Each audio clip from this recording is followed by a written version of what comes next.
It's Monday, July 21st, and you're listening to the Geek News Central. This is show number 966, sponsored in part by GoDaddy.com.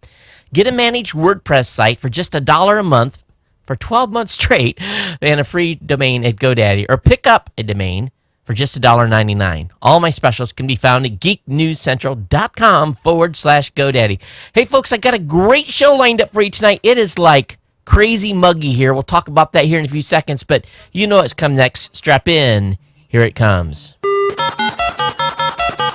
All right, people, I need a go, no-go for the Geek News Central podcast. Digital archive recorders. We're go fly. Microphone. We're go fly. Video feed. Go. Web browser. Go. RSS data stream aggregator. Go fly. Interflux Toddism suppressor. All right, I'm confused. Host readiness check. Welcome to the show. Welcome to the show.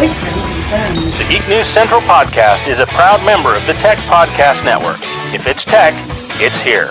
All right, ladies and gentlemen, we are ready to go. Cue Todd in 5, Button, who's got the button? 4, There is no cause for alarm. 3, Everybody hold on to something. 2, Just press the button. 1. Showtime. Aloha, everyone, and welcome to Geek News Central. And if you heard me twice, maybe. I had this speaker turned up, and one of the live stream back feeds started playing, and I was like, where is that coming from? Had to shut down a browser window. But hey, everyone, welcome to the show, and I want to thank you for being here. And, of course, I want to thank all of the Ohana, all the longtime subscribers for being part of the family, being part of the show here. We definitely appreciate you, and really, it's you guys are why I'm here. It's really weird here in Hawaii right now. This past weekend, we had a tropical depression roll through, and we got just kind of the outskirts of it. Brought us a lot of great rain on Saturday night. I was absolutely loving it because it meant no watering the lawn. And my water bill runs, now, those of you that hold on to your hats, but my water bill is $160 a month. And it's just because water and sewer here is combined, and it's just crazy. But anyway, so I'm like cheering, because it rained, because that means I don't have to water anything for 4 or 5 days. And anytime I don't have to go and water the plants and stuff, it means a lower water bill. But the result has been is this front has passed through, the trades have kind of kicked off here in Hawaii. And even though we've got light winds, the humidity is, I'm not kidding you, it's like, ugh. And all kinds of weird things happens when the humidity comes up, and there's water, extra water in time of year. We don't normally get it. Those little itty-bitty flies were swarming today outside, and those things can be annoying. I think they call them gnats. And the termites will have a tendency to swarm maybe later tonight. It's kind of a weird, we just don't get rain like we did this past weekend in the middle of July. It just doesn't happen, but I'm thankful for it, and we'll put up with the heat. But the ceiling fan is running at like 5,000 RPM, so if you hear it up there, I apologize, but that's the only way it can keep me from being done at the show and being basically 5 pounds lighter from sweating everything off with all the gear running here. And that's kind of a gross statement in itself, but hey, everyone, welcome to the show. And, of course, if you're brand new to the show, we want to encourage you to take some time and get over to geeknewscentral.com and check out the website and follow along with what's going on with all the content on the website. We've got some great writers on the website that are putting up content on a daily basis. And, of course, we've got shows like the New Media Show. We've got The Gadget Professor, Langley and Robot Underpants. And this coming Wednesday, we got a brand new show that's launching on Geek News Central. Now, the website right now is not ready. The website is up. Angelo is not yet done with the template, but we are going with or without the new template on Wednesday. A new show is going to launch here. I think you're all going to get a charge out of. It's called The Elder Divide at elderdivide.com. And what that show is going to bring to the table is looking at tech from a boomer's perspective, and really talking to boomers and folks that are a little bit older. And the show's going to be kind of, I was talking with Todd. There's going to be 2 Todds that are here at Geek News Central now. So Todd, who's going to be hosting the show, he's out of Oregon.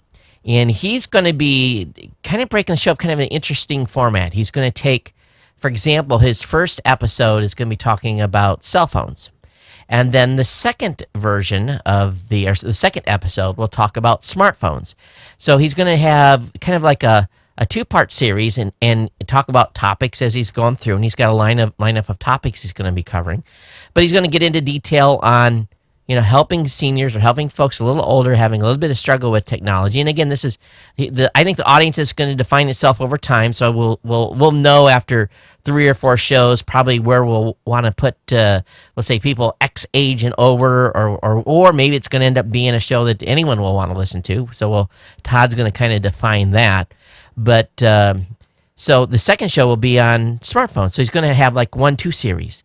And I'm really excited with bringing Todd on. Todd is a retired Coast Guardman, and he is going to be at least going to be with us, we hope, for the next 2 years as we start off with this show. That's the kind of the agreement we've made with shows coming here, that they will produce a show for 2 years, at least 2 years, and to see how they build up and grow, and it will likely be a weekly show.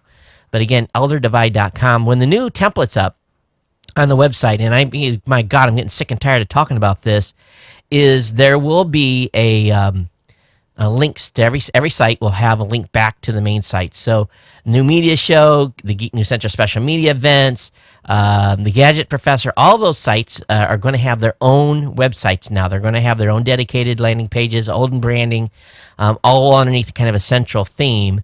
So I'm excited about being able to finally get this up and running. I could not wait any longer. And really what's happened is we've just been slammed to the point of unbelievable busy, and Angela just couldn't finish. And so he's telling me tomorrow he's going to work on it. So I may get this thing up by the hair of my chin. So we'll see what happens, but I'm sure we'll be talking about Todd's show on Thursday as he gets it up, and talked with him last night, kind of walked him through the process and publishing. So I'm really excited about that.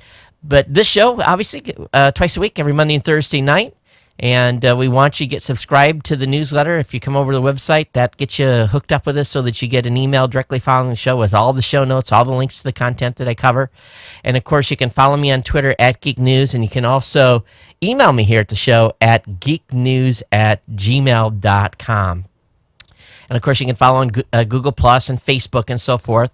And, of course, you can follow the Tech Podcast channel. We're part of the Tech Podcast Network on the Roku, Boxee, Samsung Smart TV, Google TV, Chromecast, Fire TV. Really, you can just catch the show almost anywhere. And on All Glass, that's what we're all about. And that's really how you stay connected with the show. Now, of course, this show is sponsored in part tonight by our good friends at GoDaddy.com. Now, GoDaddy has come out and really left some deals on the table for us that people have been just swooping up. And I don't want you guys to delay, because I have no idea at what point they're going to take these deals away from us and when they're going to retire the promo codes. Now, they do that from time to time. The Go 32 off one, the 32% off code, was supposed to have been gone. It was supposed to already have been expired. They left it on because a lot of you have been using it. So definitely use their promo code to the best of your ability. If you've got friends, family members, people that you know, people on forums, acquaintances, cousins, second cousins, spread the codes far and wide, and it does a great deal to help the show here, and you can save those friends and family members 32% off. Now, the Go 25 off 5 promo code is a 25% off your order. Discounts include new top-level domains, extensions that are out of pre-registration, and a new TLD that is going to be available tomorrow is .media. So that domain is going to be available for regular purchase tomorrow. .media is going to be available, 25% off on that, and that's going to be I think a $29.99 domain name at least the first year. So that 25% off can save you a lot of money. So you can get .com for $1.99 by using promo code GNC199. Now, I'll read the email later, but we had one of the listeners come back and tell me, hey, Todd, these codes that you've got for the $1 a month WordPress hosting and a $1 a month economy hosting, he said, I only got it for 1 month. And then the second month, it was the regular like $6.99 at $6.99 price. And I was like, I don't think that was the way it's supposed to be. But here's we did some clarification, and it's $1 a month so long as you sign up for a 1-year contract. Okay, so don't do a 3-month, don't do a 6-month, don't do a 9-month, do a 12-month, because what it'll do is it's gonna cost you $1 a month for the first 12 months. Then it will revert to the regular full price, whichever the plan may be that you're looking at when you're shopping. If it's $6.99, $7.99, $9.99, that's what it'll revert to for year 2 per month. So, but you got to buy it for a year straight up to get that $1 a month savings. So just be aware of that, and we'll make sure we clarify that on the show as you guys are looking for the codes. I don't want anyone to have a surprise that you're losing money, because that's not what we're about here. We're about saving money. But those $1 a month WordPress and economy hosting is basically when you sign up for a full year. Now look at those two products very closely, because sometimes it's better to go with the economy hosting because you get a little better plan with the economy hosting. Now, if you just want dedicated, now this is managed WordPress hosting. Now, where the regular economy hosting is, you kind of have to manage it yourself. You have to update it. Whereas the regular WordPress plan, they automatically update it. They kind of take, they watch things. So that's a little bit of a difference between the WordPress hosting plan and the economy hosting plan. And of course, respectively, Press4 or Geeks12 are the promo codes. So anyway, lots of codes for you to use at geeknewscentral.com /GoDaddy. And really the important part is when you get over to the GoDaddy website, if you want to look at the limitations at the top of the website, when you use one of my codes to click in from my website, there's going to be a box that says offer limitations. You should read that. Okay, so that's going to give you the details of exactly what that offer entails and what its limitations are. So that way no one has any surprises. We want you guys to save a lot of money at GoDaddy using my promo codes. We had a huge number of people last month sign up for it. We're hoping to be in the 200s again this month. We'll keep our fingers crossed. But with me being on vacation 2 or 3 days, maybe not as many. We'll see. I'm hoping so, but let's finish the month strong. All right, I thank GoDaddy for being a longtime sponsor here, and let's move on to the next topic. All right, so what I do want to do is I have a little secret. Last episode, those of you that were watching live saw me completely blow it at the beginning of the show. I mean, it was a hot mess, and it's been a long, many episodes since I have went back and redone an intro. But on the last show, I re-recorded about the first 5 or 6 minutes of the show after the show. And if you listen closely at that last episode, you can kind of hear a place where it kind of like almost is too short of I didn't even take a breath. It was like from one statement to the other. So I don't do that very often, but it was, hey, I was fresh back in the seat. What can I say? So anyway, that was kind of a small confession I made, and I don't normally do that. That's very, very rare, but I felt so bad about my performance that I redid that. I probably didn't even need to tell you, but I thought disclosure is always the best with you folks. All right, transformation. Someone sent me an email today and asked me if how my transformation's going and if the codes were still available. I think probably I got a buddy here in Hawaii who is signed up underneath the program, used one of my promo codes. He's going to start on a 10-day run here in a few days. As soon as his stuff gets in, I've got stuff ready. And basically, so when he goes on day one, I'm going to go and we're going to go team. We're going to do a team effort for another 10-day run with myperium.com /podcast. And we've had a number of audience members say the code's still available. It is. Promo code is podcast over at myperium.com /podcast. That gets you $50 off your order. And there's really 3 ways you can go. You can become a part of the business. Number 2, you can just buy the complete cleanse and diet loss, or just the diet loss without the cleanse. There's 3 ways to go. I'm really loving this product. Now, little confession. I did step on the scales today and I was like, ooh. So I've been misbehaving on the on basically the food, and my wife is she's like, you lost all the weight, now let's not put it all back on. And it's my own fault for indulging a little too much over this past weekend. What it was is that sugar and alcohol. I had a few drinks, and that is like really heavy on you. But anyway, be back on here shortly, and the push to 180 begins. All right. So just want to talk a little bit. We did have a few people come in on the GNC, basically the GNC 1000. And I do want to announce a few folks that have established either monthly payment limits or have done a one-time payment for a specific level.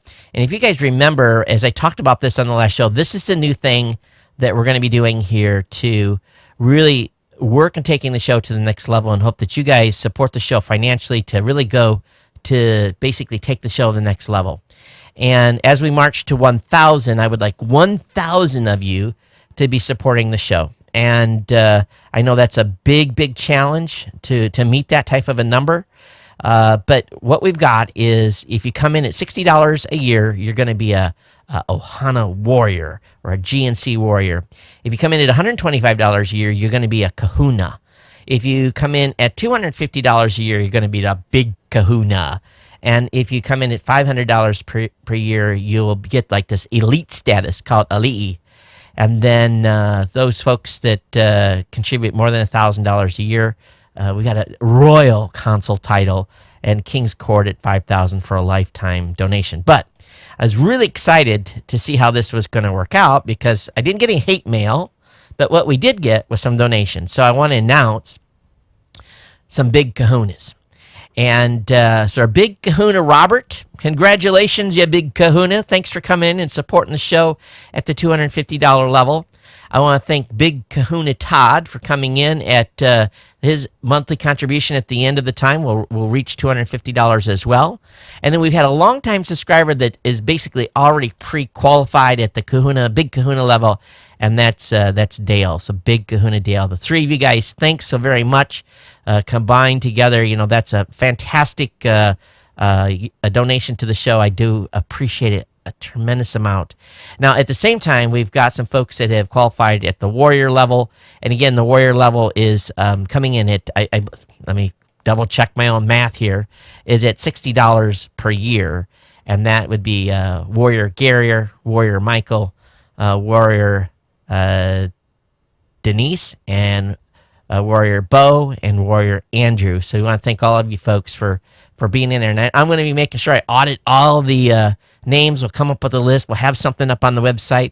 But I want to thank all of you folks for coming in and supporting the march to 1,000 contributors to the show on a yearly basis, and being part of our first group of GNC 1000s. And there'll be more to announce as we move forward. Hey, one thing I did want to share, and I talked about it, but in Facebook and other places, when we were on vacation, we went to see my son was, of course, there for the AYSO National Championships in Riverside, and we went to a Galaxy soccer game one night, professional soccer, or professional football. I have to use that word, though, soccer, because that's what they call it in Europe. When we went and saw the Galaxy team, we really didn't have, we had kind of cheap seats. We had general admission seats. And as we walked in, kind of checking things out, they had a great venue there in LA, and I was really impressed with their stadium and everything. But Samsung had a kiosk, and my wife and daughter and son had just gotten Samsung Galaxy S5 phones, and we walked up to the kiosk, and they said, "Hey, here's you got a chance to win something at tonight's program." So you had to hold your phone up to the wall, and I guess they did an NFC communications, and on the phone popped up, and they picked 5 things. We ended up in the Samsung suite. And now, it was kind of an interesting deal, because we just basically, they gave us some special tickets, and up we went to the suite, and they had a host there, a gal from a PR firm, came in, took our picture, talked to us, had some poo-poos, really light poo-poos. And then she kind of cautioned us on the menu. Now, they weren't bringing in alcohol or any additional food. We had to do that on our own. But those suites are designed to have like 12 people in them, and everything that you ordered was like for 12. So do you want to, and it was like big money. So we kept just walking down to that basically in the same area that they had the suites. They had an area where you could just, get a beer and go back to the suite and get some poo-poos, and that's what we did.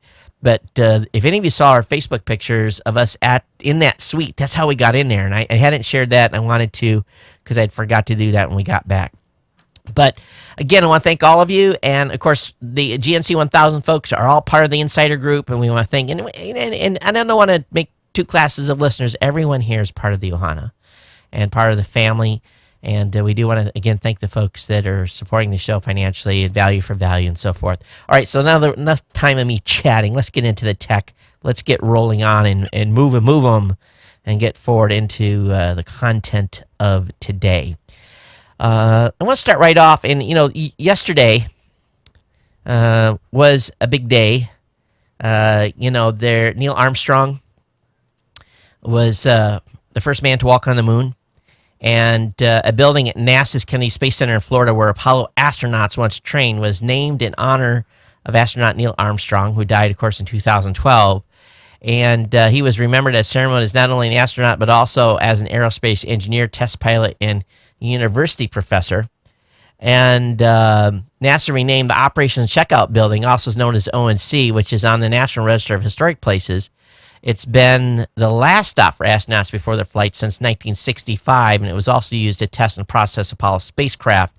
Currently, it's where the Orion spacecraft is being assembled to send astronauts to an asteroid and later to Mars. But NASA was running yesterday live. Basically, you could watch the entire Apollo landing and the video feed and everything that they had from that time in the 60s. So it was a fantastic, and actually I was kind of watching that prior to talking with Todd about the Elder Divide, and got to re-witness the most famous video clip of Neil Armstrong stepping off the lunar lander. But anyway, they've renamed a building for him down at Kennedy for Neil Armstrong. So congratulations to him.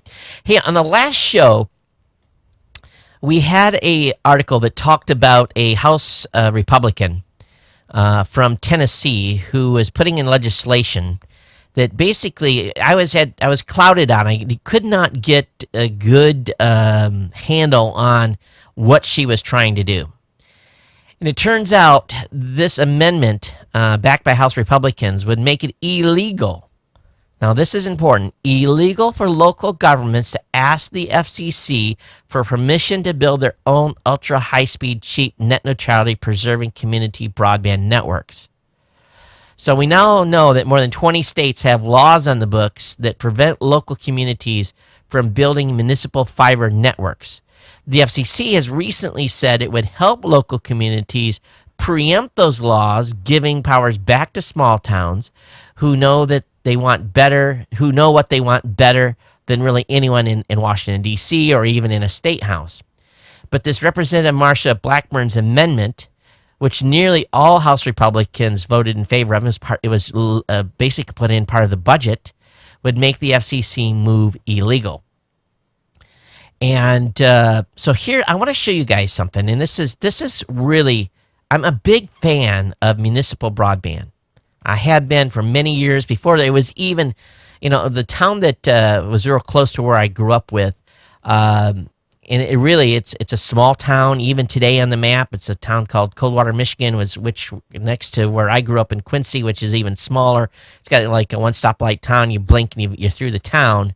And I didn't grow up in the town. I actually grew up outside of the town and about 7 miles away in the country. But this down in Chattanooga's had a fantastic fiber gigabit internet since last year, and has had 100 megabit services since 2010. But a law in Tennessee doesn't allow the city's electric company, EPB, from expanding their very popular service to the surrounding areas. Now, if you're watching the show right now, you'll see a map, and you'll see the yellow areas, and that's the area in Chattanooga that has this gigabyte 100 megabit, or actually gigabyte internet service. And the black areas have gigabit. Yellow and orange are underserved by high-speed internet whatsoever. And the rest is, the other color is, some of the areas that the local provider like AT&T provides DSL. So here you have this huge swath, many counties and many areas in and around Chattanooga, Tennessee, that have literally no internet or very slow internet. And of course, EPB wants to expand into those areas. And of course, AT&T and other big telecoms have no interest in giving high speed. And some of those areas are pretty rural. There's not a lot of population there. So what ends up happening is these folks are screwed, just like my mom is in Michigan, where she can't get high speed internet because she has to rely on some wireless tower. Now, let me show you the states right now that basically have agreements in place or laws in place that have laws against expanding or forming new municipal internet networks. And you guys, as citizens of these states, or citizens, as residents of these states, need to start pounding on your state legislatures. So oftentimes we focus so much on the federal stuff, we kind of forget what our state legislature's doing. And, well, we may hear about it in the news, but it's really not publicized that big, especially if you don't get the local newspaper anymore.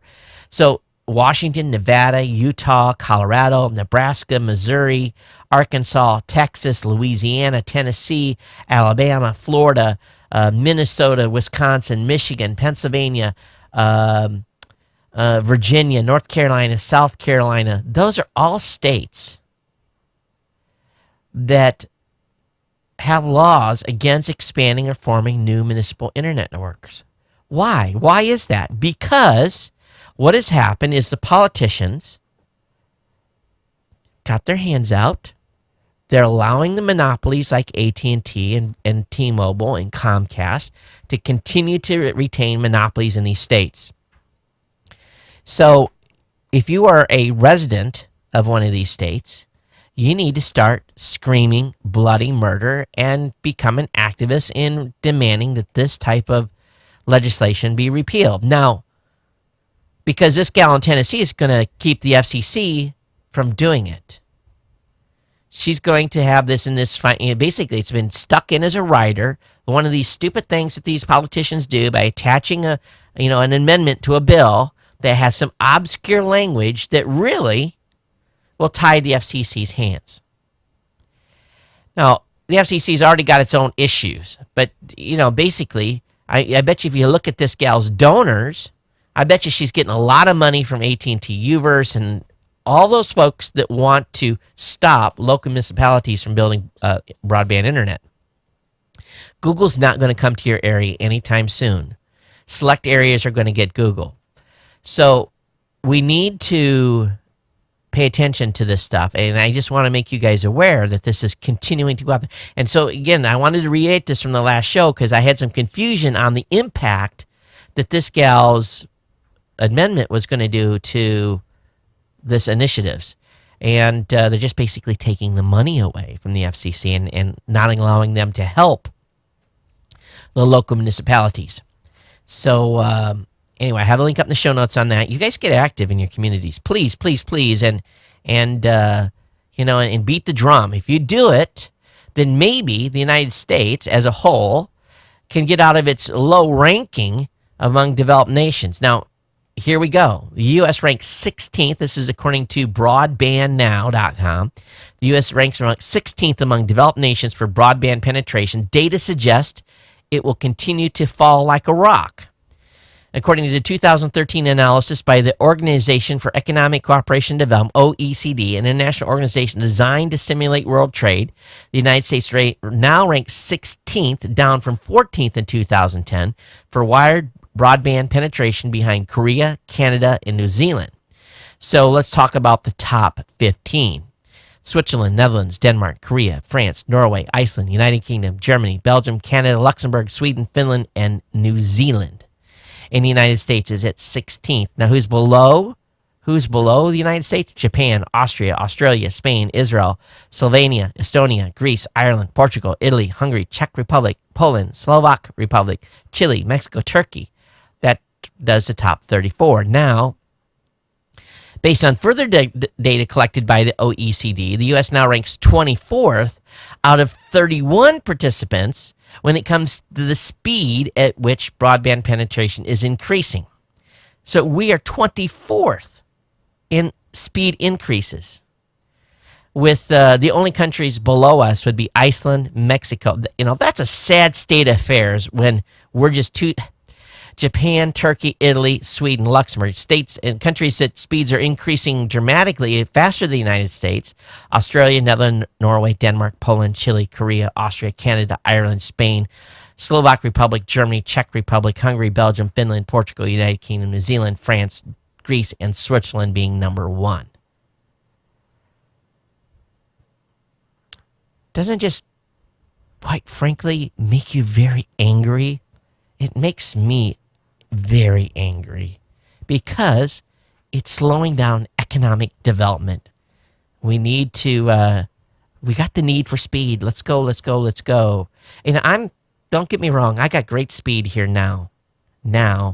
But before, and all the folks that don't, they're still fighting. And I get emails from people all the time. Hey, Todd, I'm only on a 1.5 meg connection, and this is unbelievable in this day and age that anyone should have a slow internet connection in their homes. You iOS users, listen up. Forensic scientist has identified suspicious backdoors running on every iOS device. Forensic scientist and author Jonathan Zerdowski has posted the slides from his talk at the Hackers on the Planet Hope/X conference in New York, called the Identifying Backdoors, Attack Points, and Surveillance Mechanisms in iOS Devices. So this guy's better known as the hacker Nerve Gas in the iPhone development community. He's worked as a dev team member on many of the early iOS jailbreaks and author of five iOS-related O'Reilly books. So this is no slouch. This is not some dude. This is some dude with some chops. And in December 2013, an NSA program dubbed Dropout Jeep was revealed by the security researcher Jacob Applebaum that reportedly gave the agency most complete access to the iPhone. So really, he looked in depth into the iOS devices. And he basically concludes that Apple's worked hard to make iOS devices reasonably secure against typical attackers. Apple's worked hard to ensure that Apple can access data on end-user devices on behalf of law enforcement. You would expect that. To their credit, the iPhone 5 and iOS 7 is more secure from everybody except Apple and .gov, the government. And Apple's law enforcement process guidelines are laid out in a law enforcement document that's available online. But he says encryption in iOS 7 has not much change. Almost all native applications / the operating system data is encrypted with a key that's not married to the passcode, but rather encrypted with a hardware deduced key. NSP protection equals none. As of iOS 7, third-party documents are encrypted, but library and cache files are usually not. Once the device is first unlocked after a reboot, most of the data protections and encrypted data can be accessed until the device is shut down and restarted without unlocking. The undocumented services running on every iOS device helps make this possible. And they say your device is almost always at risk of spilling all data since it's almost always authenticated even while locked. So he says that there's some services running. Most services are not referenced by any known Apple software. They looked at what was running and could not figure out what they were doing. The raw format of the data makes it impossible to put data back in the phone, making useless for Genius Bar carrier tech purposes. And the personal nature of the data that they're looking at makes it very unlikely as a debugging mechanism. And they're saying that bypassing the backup encryption is deceptive, and services are available without developer mode, eliminating their purpose as developer tools.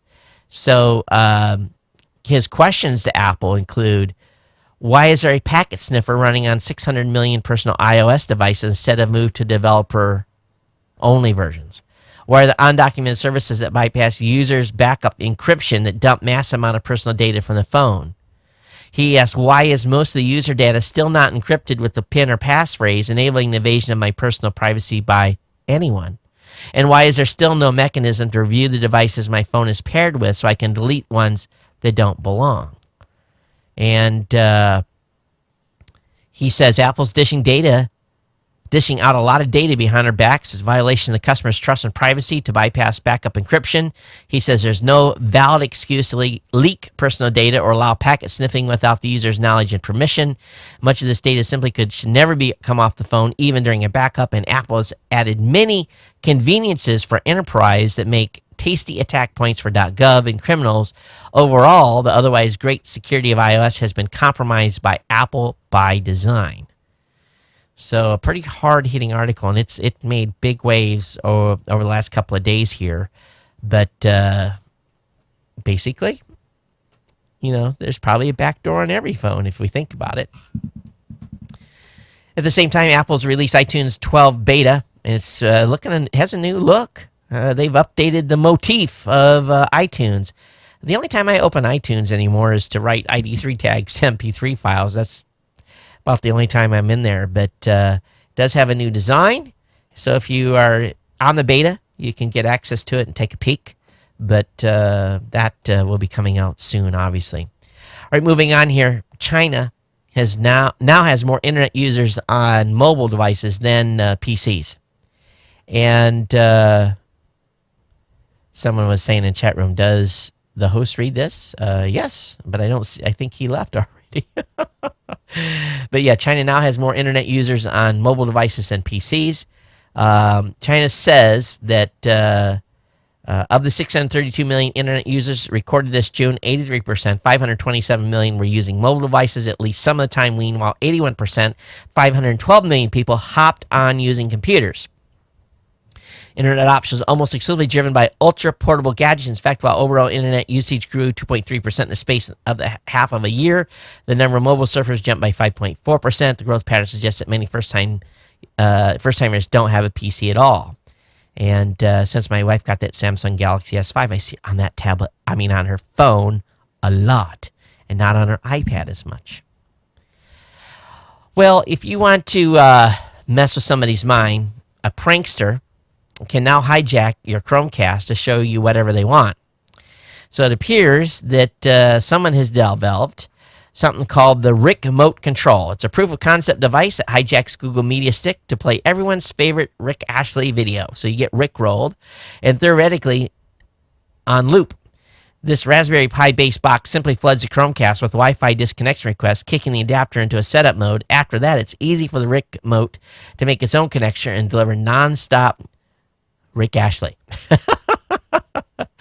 So concept, I don't think there's going to be an update to Chromecast, so hopefully you don't have a neighbor that wants to Rick-roll you. But I could see where someone would use this in a vendor setting and to mess with someone. But anyway, we'll see. All right, a little bit on the science front. This is exciting stuff in the HIV space. I think we all know by this time, HIV is really probably been publicly talked about since about 1986, 1987. We all know that it's a very sneaky virus, and its MO involves integrating its own genes into your DNA, so that even as the antivirals hold, basically it's very pervasive and staying. And HIV lurks inside your cells, but scientists have found a way, now check this out, to edit the virus straight out of the human genome, a potential cure for even latent infections. Genome editing is a powerful technique that has really come into its own lately, thanks to a remarkable DNA cutting protein that easily and precisely cuts out a particular DNA sequence. In fact, genome editing has been used to treat HIV before. Earlier this year, another group used genome editing to cut out the DNA sequence of a particular human protein the HIV virus latches onto. Now, this latest study at Temple University uses a similar technique, but to different ends. Rather than editing human genes, it goes straight for the HIV. This team showed that the protein could excise copies of the HIV genome from immune cells such as microglia and T cells. It also seemed to prevent any new HIV infections. Now, they're doing this all in a petri dish at this point.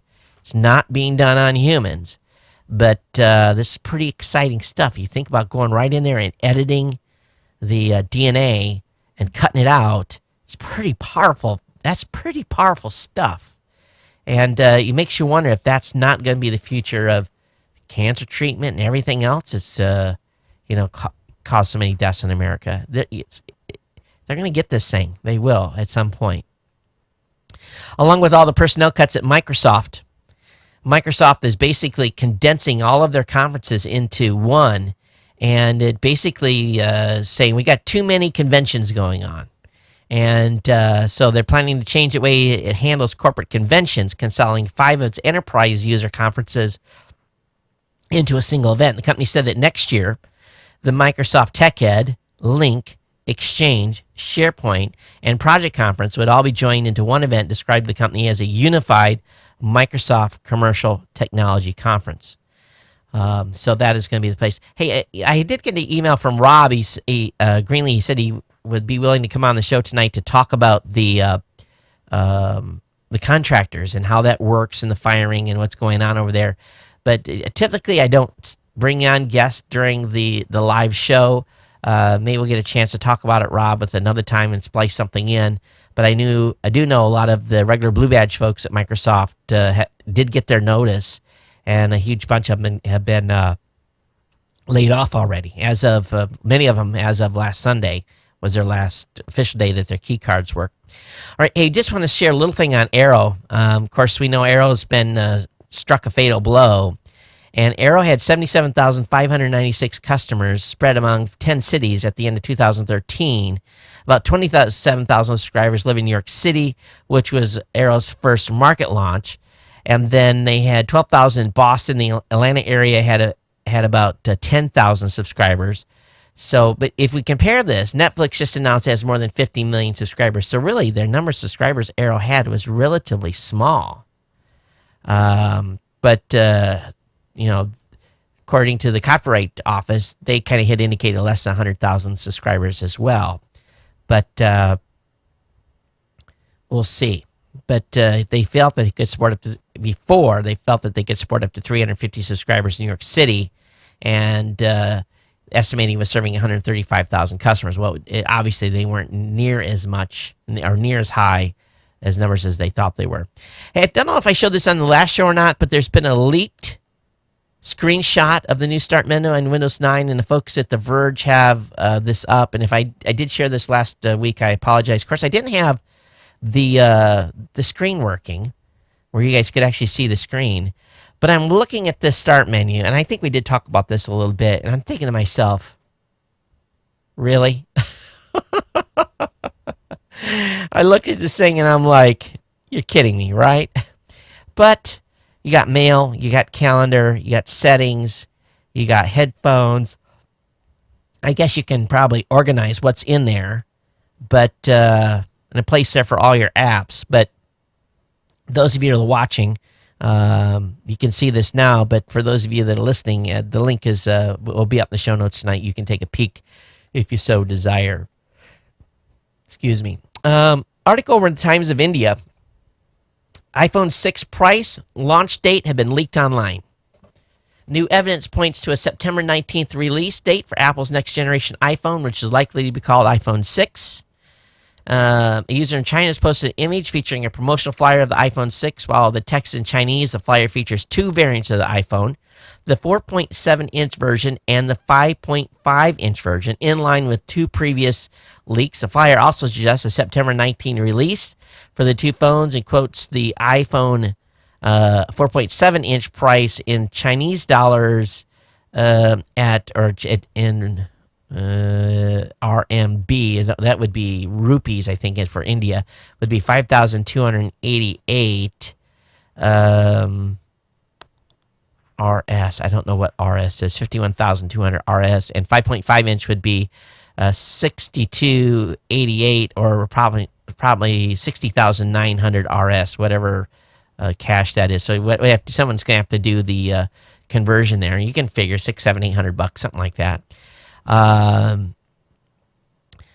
So there's been a wave of conflicting reports, including some based on announced predictions, such that the 5.5-inch model of the iPhone would be delayed until next year, owing to component yield issues. But apparently, according to another article that was released that I'll have a link in the show notes, Apple has pre-ordered 70 to 80 million phones, which is a pretty big order. So we'll see where this leads, but that's the latest rumor. At September 19th. That's just right around the corner. We're already at July 21st. All right, the FAA is investigating a congressman's use of a drone to help videotape his wedding. Now, we've seen these drones all over the place, people filming, doing fireworks, doing low hovers and stuff. But apparently the FAA is not happy with this congressman, where he used a drone to take sky recordings of the wedding of his wedding. This U.S. congressman, who sits on the subcommittee that oversees the FAA, is being investigated by them. Probably not a smart move to investigate the congressman that sits on the committee that controls the money to them. So the agency's carefully worded statement doesn't mention Representative Sean Patrick Maloney, Democrat of New York, by name, but said it was looking to a report of an unmanned aircraft operation, Cold Springs, New York, on June 21st, to determine if there was any violation of federal regulations or airspace restrictions. Maloney has acknowledged hiring a photographer to produce a video of his wedding using a camera mounted on a small drone. The wedding took place in Cold Springs on June 21st. Maloney is a member again of the House Transportation Infrastructure Committee of Aviation Subcommittee, which oversees the FAA. Boy, these minor commercial use of drones, they're like 50 feet above the ground. These guys are just freaking out. Now I understand if a drone's way high, 250, 500 feet, that, a real small Boeing Cessna or something could be an issue. But anyway, they're freaking out drones. All right, you Mac users, any of you diehard Mac users probably know this, but there's a few things here that I didn't know, but there's 10 hidden Mac features that you probably don't know existed. I knew this one, Command-Shift-4, which allows you to do a screen capture. I use that quite a bit. But is your dock getting in the way? How about Command-Option-D? That will hide the dock or bring it back if it's already hidden. It's far easy to lose control of the amount of open applications on your desktop as well, but there's an easy way to close them. Hold down the command and press Tab to cycle through every open application. Press Q to quit and H to hide. And some of the Mac features can also multitask. Pressing Command plus Space will bring up the Spotlight menu, but did you know the Spotlight also doubles as a calculator? Try to input some basic equations next time you pull it up. And perhaps most of all, you probably want to know how to easily type a what symbol is that? A box symbol? Hold down Option-Shift-K on any Mac and you'll have an Apple symbol of your very own. Okay. And anyway, link will be up in the show notes on that and some of those tips, some of those keyboard tips. Who uses keyboard stuff? In Windows, I use Control-C and Control-V on Windows. That's it. Apparently, Air Force One has finally got an upgrade to its 1980s Reagan-era phone system. Looks like L3 Communications has installed, it looks like it's probably digital phones, maybe IP-based phones. But they've got this new system. It's one phone that can operate secure and unsecure at the same time. And they're called AEP phones. And I guess it's got, on the actual receiver itself, it's red when it's secure and green when it's not secure. But the relics of the Reagan era have been replaced with this modern tech. And so now there's a single airborne executive phone from L3. So pretty cool stuff here. And I'm sure this is a commercial product that they sell that is probably on probably other military aircraft as well, I would think. And obviously on Air Force One. But I guess there's no more red phone. Where the president had a red phone on the desk and he'd pick it up and he'd talk to the Kremlin. It's probably now just basically an IP phone or something. Who knows? I don't know. Maybe the red phones still exist. That hardline does, potentially. All right, the EFF is working on a open wireless router. This tech aims to increase network security and spur Wi-Fi sharing. I don't know how I feel about sharing my home Wi-Fi.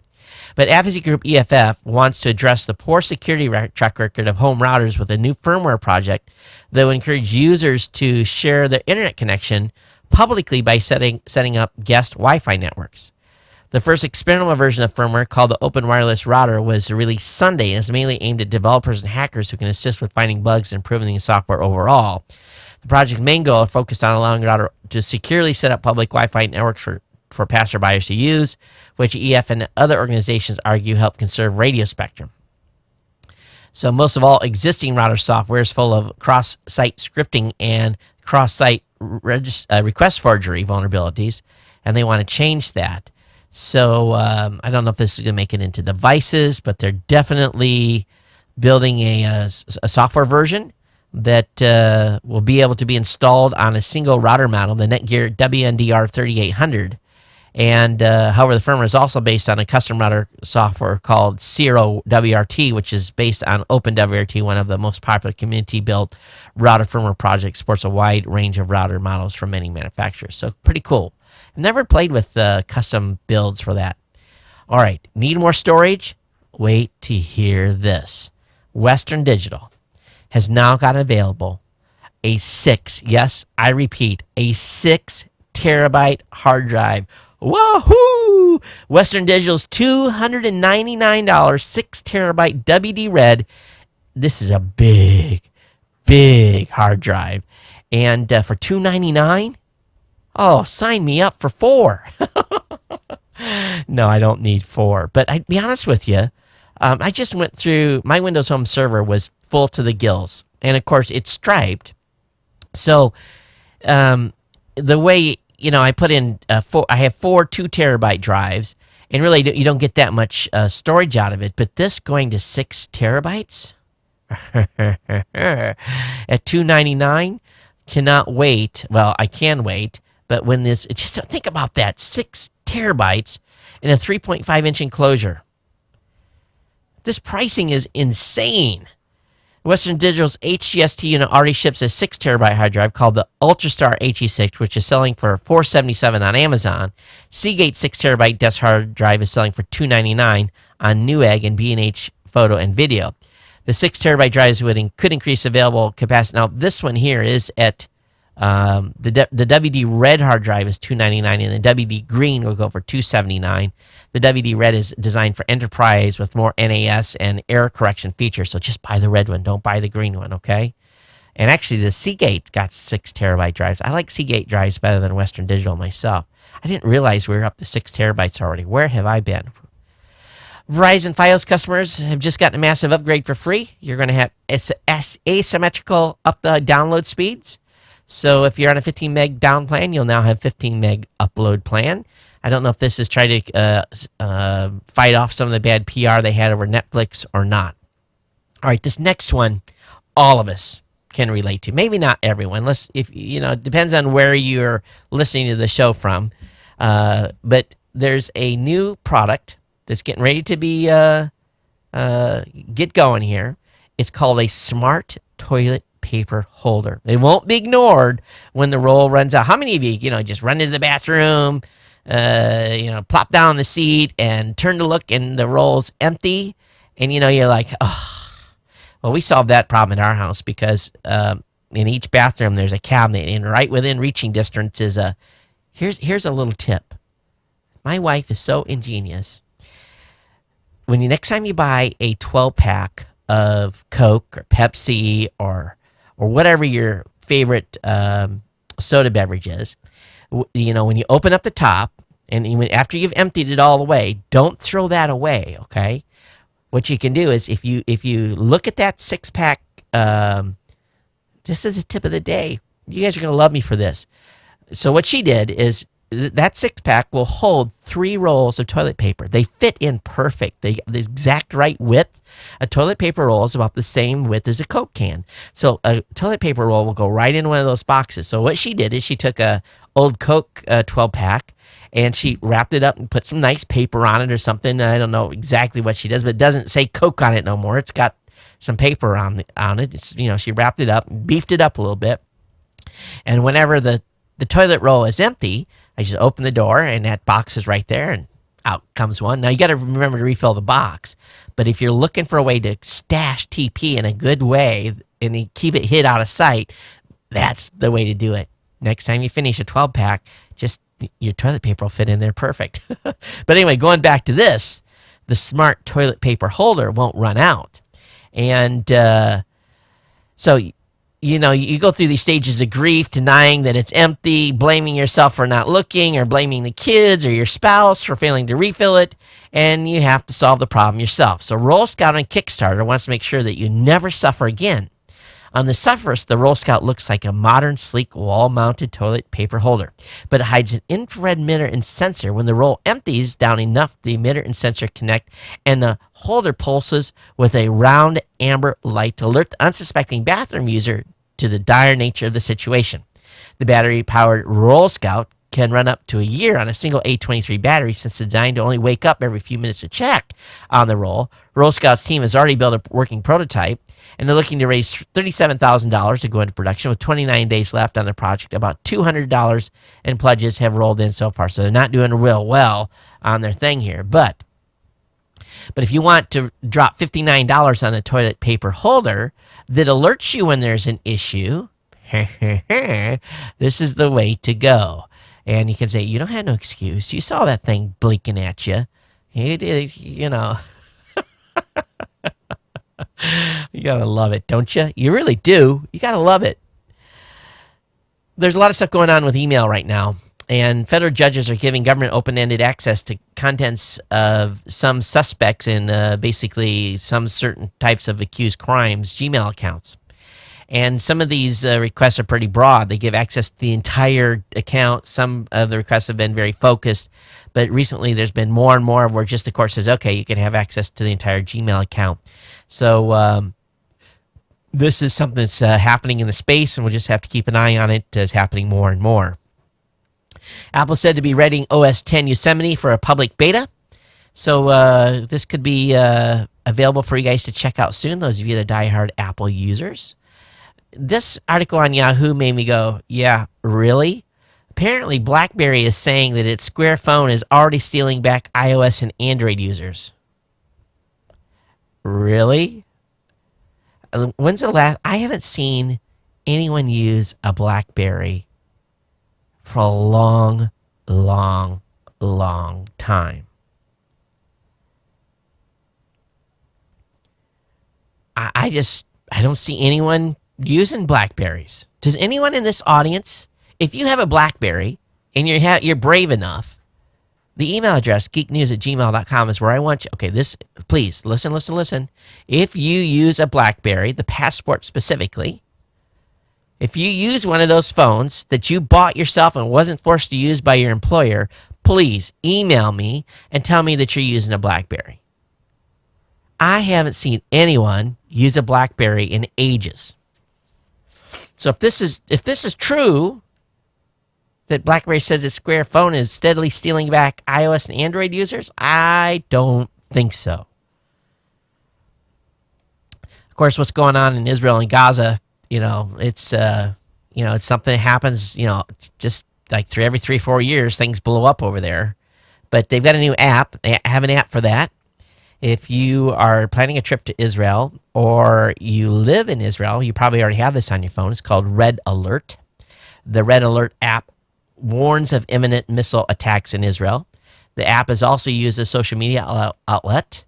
And basically, it gets a feed from, and it basically says by the minute and second, it tells where the attack is happening and alerts people. And when a rocket attack is detected, an alert is sent to each cell phone and can be clicked on to leave a comment. Alert can be in the form of a vibration or a sound, which users can customize on their phones. The time and the city in Israel where the attack is expected are included. But it's kind of an interesting thing, yeah. So war has been brought to smartphone. I will say that at 3:57 on Saturday morning, after I already knew that there was going to be flash floods in here, some idiot decided to re-announce the flash flood warning at 3:57 a.m. And we had 4 phones, 3 Androids, 1 iPhone that all within about 5 seconds each other went berserk announcing that emergency announcement. My wife was like, what is that? She'd never seen that many phones go off at once or even paid attention to it. But I'm like, yeah, we knew that there was flash flooding potential for a long time, and you're waking me up at 3:57 to announce it. Hey, Apple's Q3 earnings call is going to happen tomorrow at 5 p.m. So I'm sure we'll have a lot to talk about on Thursday. I'm sure the investors will all be unhappy and punish Apple for being profitable. There's a new handheld device, ladies, that's out that allows anyone to instantly test drinks for date rape drugs. And of course, these date rape drugs are shockingly commonplace in nightclubs and college campuses and parties across the world. These drugs can be odorless and tasteless. So the only way to completely avoid contamination is to refuse any drink offered to you, obviously. And if you go to the restroom with your girlfriends and you leave your drink, don't come back and drink the same drink. Get a fresh one or finish the one you're having before you go to the ladies' room. But this thing is called the personal drink ID. With a device the size of a thumb drive, anyone can test to see if a drink has been tampered with. So basically, you stick it in your drink when you first get it, checks the spectrum. Then when you go walk away and come back, you test it. It basically says, yeah, it is what it was, and it hasn't been tampered with. So this is pretty cool. This works about 40 times on a battery charge. So here's, and even guys, when I was travel overseas, we'd go bar hopping and stuff, and we would never, if I was going to the men's room, I would tell my buddies, hey, watch my beer, and I would set it near my buddy, and so long as he didn't move, I'd come back, I could still have it. But if the beer had sat there and I'd been gone, and we had company at the table, there was no way that I was drinking another thing out of that, because you just never know when someone's going to slip something in there, and it happened a lot. And the next thing you know, you're waking up with no money, and your watch or whatever else you've got on you are stolen because someone has slipped you something in your drink. So they were using it to facilitate crime, whereas what's going on in the clubs and stuff is very nefarious and bad for the ladies. So more dire concerns. So this is kind of a cool one, but just be smart when you're out there drinking and have a friend watch your cocktail. Facebook has a new save feature, lets you read stuff, and then if you don't want to click through, you can save it to that clickbait. All that stuff is out there. So, go check this video out. You can save it for later. So, stuff moves off your timeline. Sometimes you want to say, I want to save that for later. This is a new feature that Facebook has on their app. It's available for you. And companies apparently have a new tricky way to track your movement across the web. And this is, I think, to me, is probably one of the big eye-openers today. I'm going to have to talk to Jeff about this. Of course, Jeff is one of our board members at Raw Voice. He also works at a big media firm, which he's a VP of in New York City. But apparently researchers in Princeton have uncovered a new web tracking method that nearly impossible to block. It's called canvas fingerprinting, and can potentially follow users between sites, even if they've disabled more conventional methods like cookies and they aren't logged into Facebook. Instead, the tactic works by asking the browser to draw a hidden image and using that image to track the unique properties of the browser. Researchers found the tactic being used on 5% of the top 1,000 sites on the internet, including whitehouse.gov, The Blaze, an adult website, and the official website for the state of California. The source behind the fingerprinting may be AddThis. It's a suite of plug-in share tools that is found on many of the named sites. AddThis has been testing canvas fingerprinting on certain sites as part of the company's broader search for alternatives to cookie tracking. They're going to track us one way or the other, folks. I'm telling you straight up, this group needs to be stopped. All right, be aware. Netflix's earnings have soared as it adds subscribers. Netflix second quarter earnings more than doubled as new episodes from hit series Orange is the New Black helped the internet video service surpass 50 million worldwide subscribers for the first time. The gain announced money includes an additional 570,000 U.S. subscribers, slightly more than Netflix managed predicted. Investors applauded the second quarter results as Netflix stock rose 1.8% to close at $451.95 a share. About time for a reverse split on that so I can get in on some of that stock. At the same time, moving on to the next topic, a YouTube star has been sued for copyright infringement over music in her videos. So this YouTube sensation, Michelle Phan, I guess is quite the looker, and has some videos have earned her 6.7 million subscribers and over a billion video views, has been sued where the company found over 50 examples of blatant copyright infringement, and they're seeking $150,000 for each infringed work. She's done. They're going to get their money out of her. And I don't know why YouTube didn't shut. Well, she's got billions of views to $1 billion of advertising dollars, but she had multiple copyright strikes. Why she wasn't pulled, I don't know. If you use Verizon products, Verizon announced Monday that it would initiating a loyalty program dubbed Smart Rewards. With Smart Rewards, Verizon subscribers will be able to earn points by completing various actions such as logging into their online account, paying their bills, using the Verizon trade-in program, and choosing paperless billing. All customers sign up for Smart Rewards will be gifted 10,000 points to start, with customers can use these points to receive discounts and savings up to 40% on brand name merchandise from more than 200 well-known brands. Shipping is free on any rewards customers use, so they're basically got a rewards program for Verizon users that use their service. A woman has posted a photo on Facebook, and basically it was a dress that she had stole out of a boutique.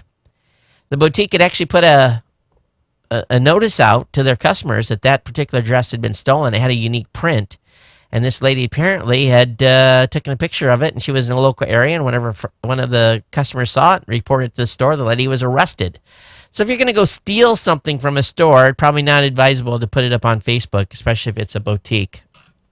Nice that she was caught. Last couple articles here tonight. Air Magnet Wi-Fi security tool takes aim at drones in its quest to help enterprise seek out and neutralize all threats. Air Magnet is now looking to the skies. In a free software update to Air Magnet Enterprise product last week, the Wi-Fi security division of Fluke Networks added code specifically crafted to detect the Parrot AR drone. So they're trying to get it from basically to stop it from being able to hack their network. And finally tonight, the last thing up is there's a new app out there called Overcast. I've loaded it on my iOS app. I don't know if it's that great or not. I don't know if it's got that much of a addition to it. But if you pick up Overcast, make sure you add Geek News Central to the feed.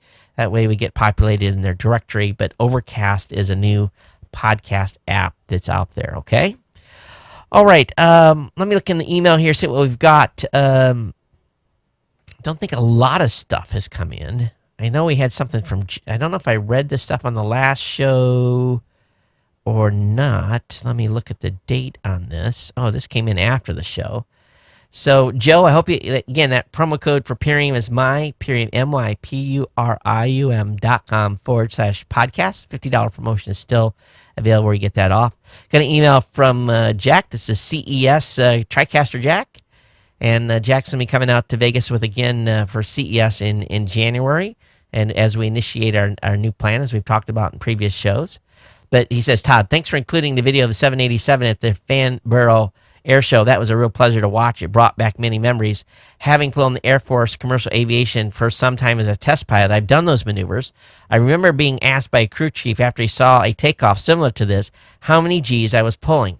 I was confused because there were no Gs being pulled. The aircraft was at an altitude that it was actually slowing down, and since the G is a term for acceleration, I was actually something less than 1 G. The rate of turn can cause high G loads, as I'm sure you've experienced. Yes, I have. In the FA-18, I've experienced very high Gs. I've actually, those types and pushovers too, negative Gs.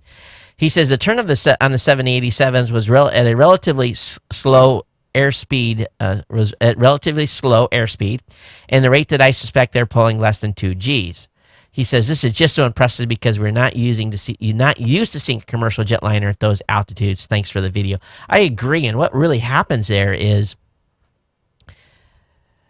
there's those airplanes are designed to take a pretty good shock. They have to for the turbulence and everything else that they take, and the stress on the airframe and the spar and everything that goes on with the aerodynamics of airplanes and the loading on the wings and everything. But still, I'm very impressive to see down at that low an altitude doing some stuff. Also, I want to thank Phil. He's the listener that emailed me on the GoDaddy concern on the $1 a month WordPress hosting plan, and basically reminding again, if you get any of those $1 plans, if you got to get the 12-month deal to get the pricing locked in for 12 months. And I appreciate Phil for sending me that email. But and also he made some comments on Don and the rest of the folks being great on the show, and I appreciate those comments as well for the guest host that were on while I was on vacation. Well, that's going to wrap me up tonight. What we got? How we're doing for time here? Actually, about right on time. Perfect. Hey, I tell you, I definitely appreciate you folks staying tuned into the show and being fans. And I do appreciate all the folks that have jumped on board with the GNC 1000. And I hope that I bring enough value to you during the show to make your investment in the show worthwhile. I really do appreciate it. And it's really going to, is the more people that do this, and as we build up more revenue, we're going to really be able to do some cool things. And I really want to be able to, we're approaching show 1000 at, almost 10 years of doing this show. And I'm not a Leo Laporte. I don't have the TV fame and the big radio program like him. But we started the show from nothing. We started the show with 0 listeners. No one knew who I was. And we built the show to really a great level. And I hope that you guys appreciate that I'm here every Monday and Thursday for you, producing content and having that time blocked out for you to produce the show. It's my pleasure to do so. And really consider jumping in and at whatever level. And if you can't contribute, that's fine as well. Participate in our forums. Go to the Google Plus page or to the Facebook page and make comments. And there's different things you can do to support the show. Do iTunes reviews and everything to help build the audience. And as time goes on, the show just gets better. I'm looking forward to, I as you guys know, I turned 50 last month, and really looking where I'm going to go in the future. What I'm going to do at what point do I want to change directions. And the way I look at it is I probably have a good 15 years at least more of being able to produce content. But at the same time, I'm a realist and wanting to bring in more folks to be part of the network here, to bring in fresh blood, to bring in new faces, to bring in existing talent, and really continue to have this as a mecca of content for all of you to be able to consume as we go forward. I'm not going anywhere, don't get me wrong, but I want at the same time to have some longevity here so that we can build the show to a point where we can still start launching new shows and financing those and really making things happen here on a broader basis, all family safe. And with the GNC type of brand, and this show has been born out of, and most of the writers on the website are fans of the shows, have come from the audience, and we're a true Ohana. We're a true group of folks that have been on an incredible ride together for many, many years here. And, I'm not a YouTube sensation that just, the show doesn't resonate very strongly over there. But from the podcast side, and be able to subscribe, and you guys listen when you're on your treadmill, in your car, on the bus, in Antarctica, in the desert, down under, in Europe, in Central America, wherever people tune in, and people listen to the show, 100+ countries. I want to thank you for continued supporting the show. And hope that you'll go with me on this next part of this journey together. As a team, we can really make some cool things happen. And I want you guys to be part of the team as we expand and build upon what we've done over the past 10 years. But again, it's my pleasure to bring the show. Don't forget The Elder Divide, launching on Wednesday at elderdivide.com. It's not in iTunes yet, but it will be probably midweek. But we'll definitely want to welcome Todd to the family here, and we'll have more commentary about his show on Thursday. Until next time, everyone, take care. We'll see you at geeknews@gmail.com or at Geek News on Twitter. Everyone, take care. Aloha.